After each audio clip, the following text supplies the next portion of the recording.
What's good, YouTube? So you've been keeping up with the channel. You know the last thing we put on this car was headers. So this video is going to be showing how much power we gain from headers. It will be on a different dyno, but we try to keep the variables as, you know, uniform as possible. So different dyno, only thing that's really changing is headers, and it got a different intake. Before that, it had a air raid, now it has a Steeda. But the headers do sound really good.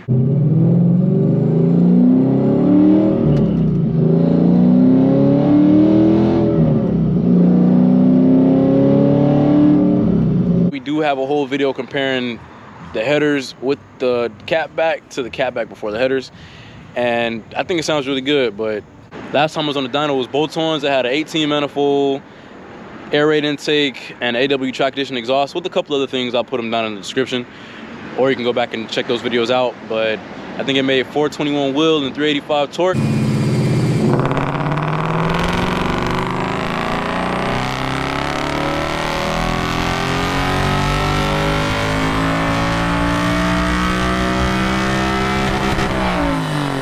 But yeah, so without further ado, man, let's get into the video and let's see how much power these headers pick up. I'm about to be leaving from where I'm at right now to head to the dyno. We will get into the video real quick, but let me get you guys a quick cold start so I can show you why I'm gonna need these.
Yeah.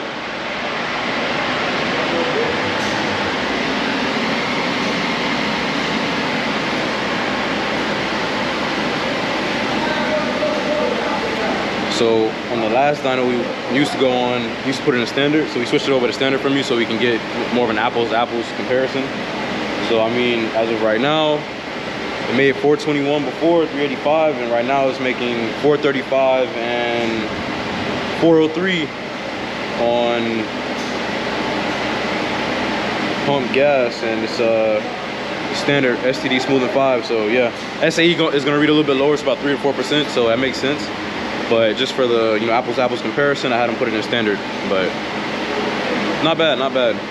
Hopefully on the 85 we can see around 445 to 450 wheels, so not bad.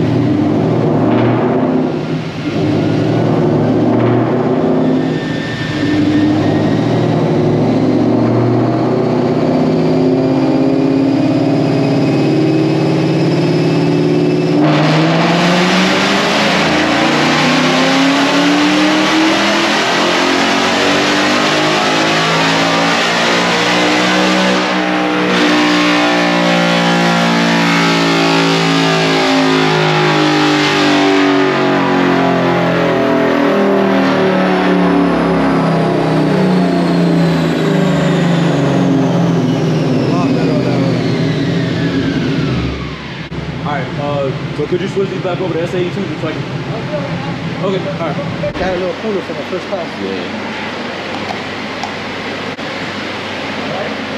All right, so we just finished with the car on the dyno. I was actually talking to someone who had watched a couple videos on the channel before and saw my car. He works at the shop. The difference in power was just through the heat, realistically. But yeah, I mean, I'm not mad. It made 19 more horsepower and 15 more foot-pounds of torque. Granted, those aren't the SAE numbers. I don't really care about the numbers. I was really just trying to keep it apples to apples, which is why I had him switch it to STD versus SAE. So I'll include both the SAE and STD numbers. It's not a big deal to me what it makes. I just care about how the car performs. I mean, you know, with the different intakes, they may make a slight difference. The Steeda's a bit bigger than the other one, but they're both closed box. They don't make great numbers on the dyno. They just perform well in real world applications. So it's not a big deal. We'll be back here in a couple weeks on the dyno for E85 to see what it picks up. However, I did put octane booster in the tank. So, and I did that with the last one as well to try and keep the you know, the quality of pump gas out of the mix. So it ran similar timing to what it would on E85, but E85 should still pick up a little bit more power because it keeps the, you know, the temps a little bit cooler and the oxygen that it has in the gas. But yeah, so we'll see if you guys like what you saw, you know, you enjoy this. Like, comment, subscribe, let me know what you want to see more of, and thanks for tuning in.